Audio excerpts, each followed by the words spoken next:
कहते हैं इंसान भगवान को अपने कष्ट दूर करने का एक सहारा, एक आधार मानता है। लेकिन क्या हो जब कष्टों का आधार ही भगवान बन जाए? जब पूरे जिंदगी भर जिसे पूजा वही दुखों का कारण बन जाए, फिर इंसान किससे गुहार लगाए? एक बच्चे का माँ से दूर होना और माँ का बच्चे को खोना, वो कष्ट दूसरी माँ भी नहीं समझ सकती। हर माँ के दिल में अपने हर बच्चे के लिए ममता होती है और फिर उस बच्चे को जिसको कष्ट है उसके लिए थोड़ी ज्यादा बढ़ जाती है। मगर फिर माँ करे क्या? आज की ये सत्य कहानी आपको अंदर तक झंझोल देगी। एक सवाल जो मेरे जहन में है, जो जाते जाते मैं पूछ जाऊंगी, जवाब मिले तो कमेंट में जरूर लिखिएगा। आज की ये सत्य कहानी बड़ोदरा से आ रही है, जिसमें एक महिला के 3 लड़के हैं। तीनों के तीनों करीबन एक 11 साल का था, एक 8 साल का और एक 5 साल का। एक मिडिल क्लास फैमिली, बहुत पैसा नहीं, लेकिन कृष्ण भक्ति में पूरी फैमिली थी। अब होता यूं है कि जो सबसे बड़ा वाला था वो हर बार अपने माता पिता से एक सवाल किया करता कि आप लोग भक्ति करते हैं, मैं देखता हूं, क्या भगवान सच में होते हैं? क्या भगवान दिखाई देते हैं? क्या भगवान को एहसास तो कर पाते हैं, मगर क्या उन्हें छू सकते हैं? अब जब बेटा इस तरह के सवाल पूछता तो मैं आपको बताऊं, मिडिल क्लास फैमिली ना एक 2 बार की रोटी की जिद्दोजहद में पूरी जिंदगी निकाल देती है। इस तरह के डिफरेंट काइंड ऑफ क्वेश्चंस के जवाब देने का उनके पास ना समय होता है और ना सामर्थ्य। तो उनके पिता झंझोल के कह देते, ये किस तरह के सवाल है, पढ़ाई में मन लगाओ अपने, और इस तरह के सवालों का जवाब चाहिए ना तो किसी पंडित के पास जाया करो, थोड़ा बैठा करो मंदिर में जाकर, जवाब चाहिए इन्हें, महात्मा बनते हैं।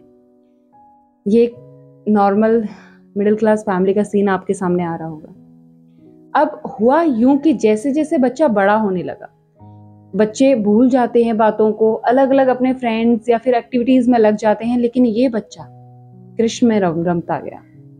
कृष्ण में रमते रमते इतना रम गया कि अब सवालों के जवाब कभी कभार नहीं, हर बार पूछा करता। कोई दे दे जवाब, ऐसा बावला हो गया था। भक्ति करना गलत नहीं, मगर चीजों को सही समय पर करना भी जरूरी है। अगर हर कोई भक्ति में बैराग थाम लेगा तो फिर माता पिता जिस सहारे से संतान को पैदा करते हैं, उन्हें सहारा देगा कौन? ये तो भगवान भी कहते हैं कि पहले कर्म करो फिर धर्म पे जाओ। अब कहानी आगे बढ़ाते हैं। कहानी में जो ये बालक है, इसका नाम नितिन है। नितिन एक बार वृंदावन गया, अपने परिवार के साथ गया। कृष्ण भक्त थे, दर्शन करने के लिए। तो वहां के गोस्वामी जी से सेम सवाल करे। आज ये 18 साल का हो चुका था कि गोस्वामी जी, क्या भगवान दिखाई देते हैं? अगर भगवान दिखते हैं तो फिर कैसे हैं? कहाँ मिलेंगे ये भगवान? मैं बड़ा मानता हूं। तो गोस्वामी जी ने कहा, अगर तुम भगवान को देखना चाहते हो ना तो निधिवन जाओ, मगर याद ये रखना कि अगर निधिवन जाकर भगवान एक बार देख लिए तो फिर इस लीला, ये दुनिया को त्यागना पड़ेगा। तो उसने कहा, हाँ हाँ पंडित जी, मुझे कुछ अब इस दुनिया से मतलब नहीं है, मैं बचपन से उन्हें खोज रहा हूँ। अगर वो मुझे मिलेंगे और उसके बाद ये दुनिया भी मुझे त्यागनी पड़ जाए ना तो मुझे कोई मोह नहीं। ये सुनकर पंडित जी बड़े हैरान हुए। एक 18 साल का लड़का जो फ्रेंड्स, रिलेशनशिप, पता नहीं क्या क्या चीज में होता है, वो इस तरह की बातें कर रहा है।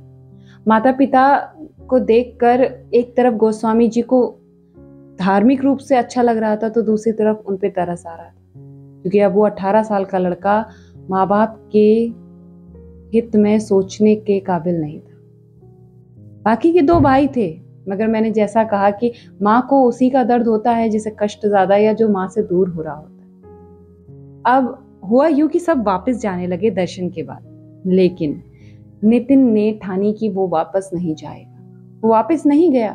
वो 3 साल तक निधिवन के बाहर मंडराता रहा, ये सोचता रहा, ये खोजता रहा कि एक मौका मिल जाए, मैं भगवान को देख लूं। तो फिर क्या हुआ? मौका मिला।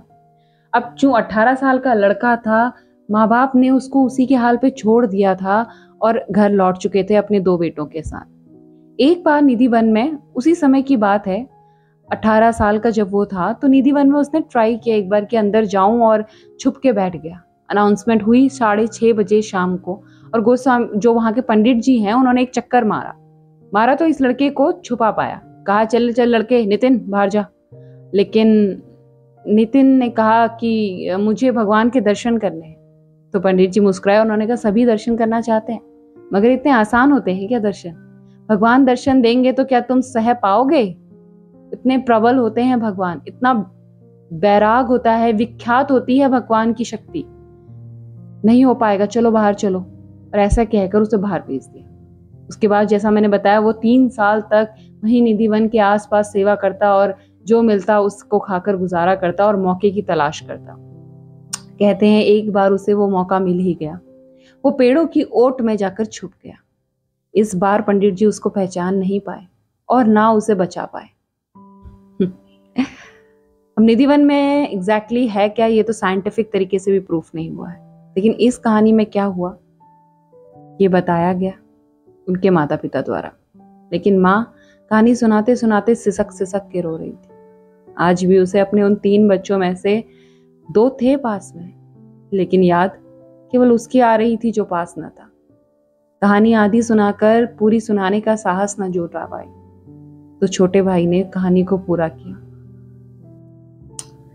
हुआ यूं कि जब वो 21 साल का हो गया, जैसा मैंने बताया, उसको मौका मिल गया और मौका मिलते ही वो एक जगह छुप गया। कहते हैं सुबह वो जीवित मिला, लेकिन अब सुध-बुध में ना था।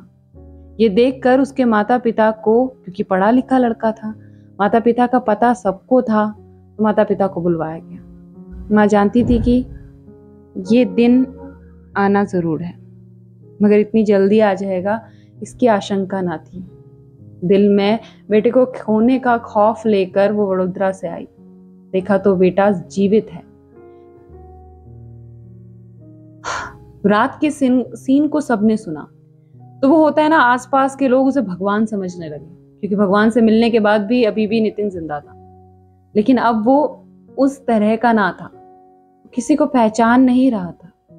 मन में कुछ भाव रह गए थे जो शायद कान्हा ने उसे पूरे करने के लिए ही इतने क्षण और जीवित रखा। उसने इशारा करके कलम और पेन मांगी, उन्होंने दी। उसने कुछ लाइनें लिखी और आंखें बंद कर ली। हाथ से कलम छूट गई और वो सुध-बुध खोकर बेसुध होकर जमीन पर गिर गया। कुछ ही समय में प्राण त्याग दिए। एक माँ का 21 साल के लड़के को आंखों के आगे ही खोना समझ पा रहे होंगे आप भी। माँ रोती रोती कान्हा को कोसने लगी कि तेरे को इसीलिए मैंने पूजा था, तू मेरे बेटे को ले जाए। तुझे तो मैंने अपने बेटे से ज्यादा पूजा था ना। फिर क्या कमी रह गई थी मेरी भक्ति में कि परिणाम स्वरूप मुझे ये मिला। अब जवाब तो किसी के पास न था। जो जा चुका था, प्राण त्याग चुका था, वो बेटा अब इस दुनिया में कहाँ ही किसी को कोई जवाब दे पाता। माँ सिसक सिसक के रो रही थी, और कान्हा शायद नियति में यही लिखा होता, वरना भगवान किसी का बुरा नहीं चाहते, ये मैं हर बार कहती हूँ। अब जब कलम और किताब उसने मांगी ही थी, तो उसके पिता ने ढांढस बंधाकर जो उसने लिखा वो कुछ चंद शब्दों को पढ़ा, और उसमें लिखा था, माँ बापा मुझे माफ करना, मैं अपना कर्तव्य न निभा सका। कान्हा के दर्शन कर मैं इस दुनिया से मुक्ति ले रहा हूँ। ये सुनकर और ज्यादा भावुक हो गए माता पिता। माँ ने कहा शायद यही मर्जी थी मेरे भगवान की, मगर मर्जी इस तरह की थी तो दिया ही क्यों अगर उसे वापस लेना था। मैं भी यही सोच रही हूँ, जिन माँ बाप के साथ बुरा होता है और उन्होंने कभी किसी का बुरा नहीं किया होता, तो क्या उनके प्रारब्ध होते हैं, लेकिन फिर इंसान कैसे स्वीकार करे कि वो उसके प्रारब्ध हैं। इंसान तो वही कहता है ना कि मेरे कोई कर्म गलत नहीं है इस जन्म के, तो किस जन्म की भुगत रहा हूं मैं।